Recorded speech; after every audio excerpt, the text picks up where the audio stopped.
The unthinkable has happened.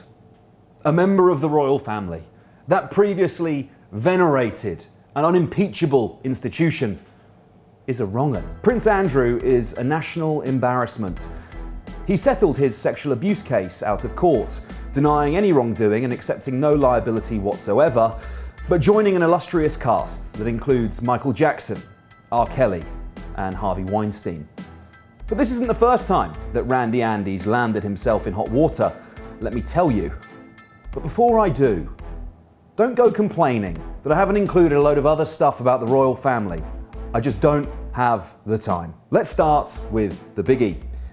Prince Andrew has settled out of court with Virginia Giuffre, a woman who accuses Prince Andrew of having sex with her when she was 17.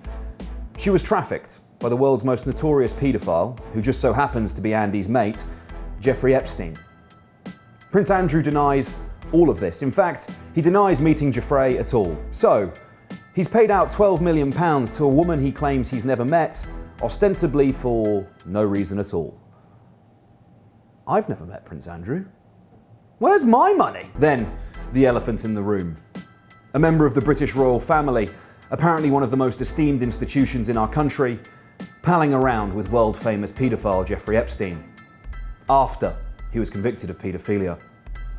In the now infamous Newsnight interview with Emily Maitlis, Andrew said he did not regret being friends with Epstein. None whatsoever. He didn't regret being friends with a man who raped children.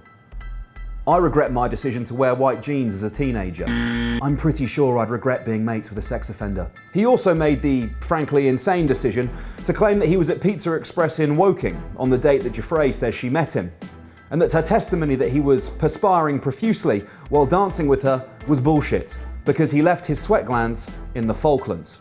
Chicos, si los encontráis, por favor, envíenlos de vuelta. Sorry guys, I can't possibly be a nonce. I'm actually a war hero.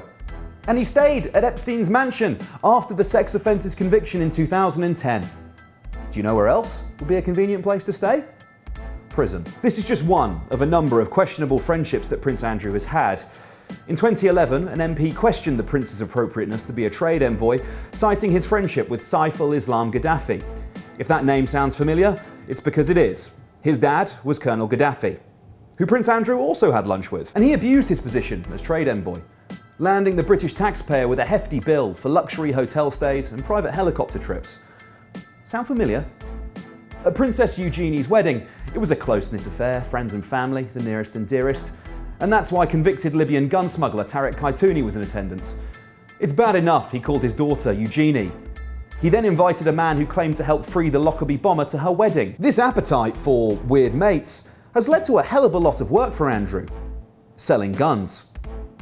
So much so that Prince Andrew has been called the cheerleader-in-chief for the British arms industry, thanks to his proclivity for shilling British weapons to anyone who'll take them. And who wants a load of fuck-off British weapons? Well, some of the worst regimes in the world. Prince Andrew regularly met with diplomats from Bahrain to sell them our arms, and they used them to crush pro-democracy protests. Royals throughout history have always had proclivities for nonsense. Tell me, which do you favour? Your fingers or your tongue? Your Grace? And Andrew is reportedly no different. According to multiple former servants, the prince has between 50 and 60 cuddly toys that must be arranged in an exact formation on top of his bed, or he has an absolute shit fit. Maids in residence carry a photograph to consult and make sure the toy pyramid is built in the perfect way.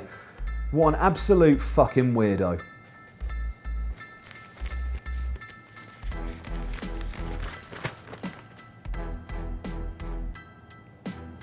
It's not open. Give me some money. Give us some money.